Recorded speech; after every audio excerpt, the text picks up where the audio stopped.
चलिए ममता बनर्जी नहीं आई एक बार को समझ में आता है, लेकिन अभिषेक बनर्जी उनका संसदीय क्षेत्र है, उनकी जिम्मेदारी बनती है। जिस डायमंड हार्बर मॉडल की वो बात करते हैं कि भाई डायमंड हार्बर मॉडल से बड़ा कुछ भी नहीं है, तो डायमंड हार्बर मॉडल उनका जो है वो आप देख लीजिए कैसे ध्वस्त हो रहा है। वो कहते थे ना कि पूरी फौज ले आइए दिल्ली से, उसके मेरे डायमंड हार्बर मॉडल में सेंधमारी करके दिखाइए। सेंधमारी कुछ ऐसी कर दी कि फाल्टा की वो सीट जिसे कहा जाता था, फाल्टा में एक अलग फॉल्ट लाइन चलती है, जहांगीर की फॉल्ट लाइन चलती है, और खुद जहांगीर ने कहा था कि मैं जो हूँ वो पुष्पा फायर है, पुष्पा झुकता नहीं है। अब यह देखिए कि पुष्पा की फायर फुस हो गई है। पुष्पा जो है वो फायर ब्रांड नेता नहीं निकला है, वो फुस नेता निकला है और फाल्टा से भाग खड़ा हुआ है ये पुष्पा, ये जहांगीर खान।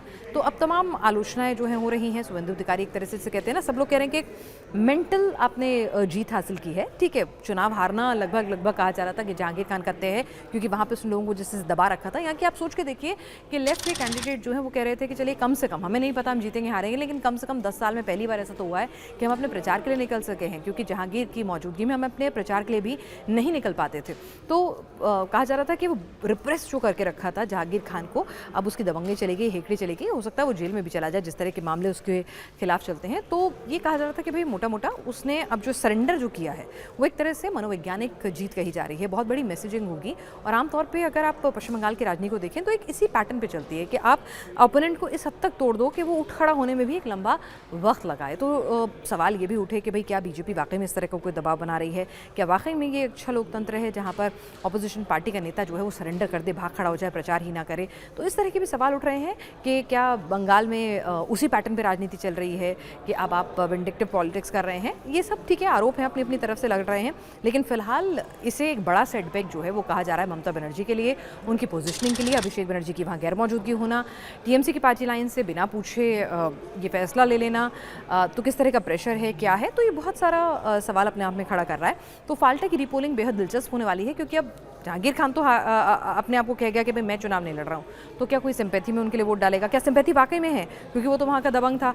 बीजेपी वहाँ पे कितने बड़े मार्जिन से जीतती है, वहाँ पर क्या जहांगीर के समर्थक जो हैं वो किस तरह से रिएक्ट करते हैं? तो बहुत सारी चीज़ें हैं जो उसके नतीजे तय करेंगी, क्योंकि अब जब आपने वॉकओवर ही दे दिया है सामने वाले नेता को, बीजेपी को, तो बहुत कुछ बचता नहीं है।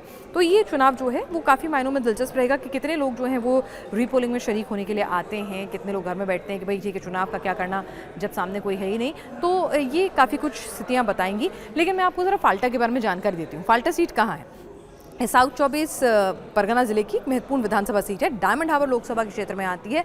अभिषेक बनर्जी का एक तरह से गढ़ कहते हैं।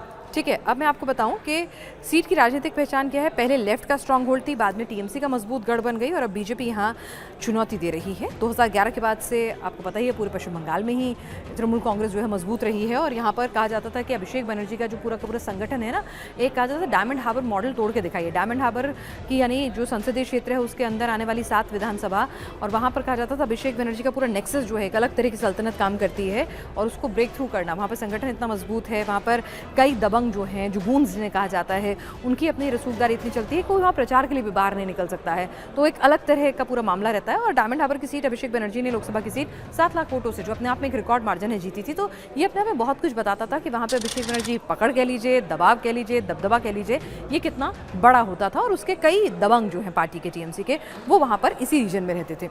अब जरा इलेक्शन रिजल्ट्स की बात करें, टीएमसी के संकार कुमार नस्कार जीते थे 2021 में, और बीजेपी के विधान परूरी वो दूसरे स्थान पर रहे थे। टीएमसी को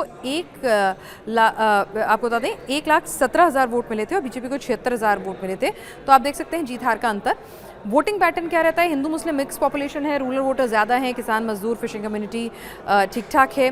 तो कम्युनिटी इक्वेशंस, संगठन, ये तमाम चीज़ें मैटर करती थी। लेकिन इस बार का चुनाव बिल्कुल अलग है भाई, क्योंकि जहांगीर खान वहाँ का दबंग, वहाँ का सबसे मजबूत आदमी, टीएमसी का संगठन, सब कुछ कोलैप्स हो चुका है। 4 मई को नतीजे आ चुके हैं, रीपोलिंग हो रही है। सबको पता है कि भाई हारी हुई पार्टी के साथ क्यों जाना है, जीती हुई पार्टी के साथ जाओ। और जहांगीर ने क्या वाकई में इतने अच्छे काम किए हैं कि उसको कोई सिंपैथी वोट मिलने वाला है? और अगर ऐसा था तो वो भाग खड़ा क्यों हुआ? तो बहुत कुछ नहीं बदलेगा।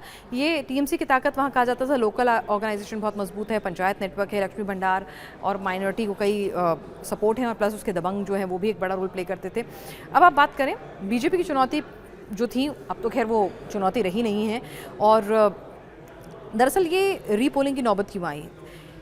फाल्टा में पूरे बंगाल की सबसे कंट्रोवर्शियल सीट बन गई, क्योंकि जिस तरह से आपको बता दें कि फाल्टा में कहा जाता था कि एक फॉल्ट लाइन काम करती है, डायमंड हार्बर का नेक्सस तोड़ना बहुत मुश्किल है। जहांगीर खान जो है अभिषेक बनर्जी का बेहद खास है, दबंग है, वो ना प्रचार करने देता है ना निकलने देता है। तो एक पूरा का पूरा जिसे कहते हैं ना पॉलिटिको क्रिमिनल पुलिस नेक्सस की बात वहाँ कही जाती थी। तो उसके बाद से IPS उत्तर प्रदेश से अजयपाल भी आए थे, तो वहाँ पर भी एक कॉन्फ्लिक्ट हुआ था। तो बहुत ही चर्चित सीट बन गई थी। अभिषेक बनर्जी जिस तरह से वहाँ पर जहांगीर के लिए समर्थन में खड़े हुए थे और हुंकार भर रहे थे कि कोई आके तो दिखाए, मेरे डायमंड हार्बर मॉडल को तोड़ के तो दिखाए, सेंधमारी करके तो दिखाए, पूरी फौज लगा दो, देख लूंगा। तो एक तरह से प्रतिष्ठा का सवाल बन गई थी। खैर प्रतिष्ठा तो TMC की क्या से क्या रही।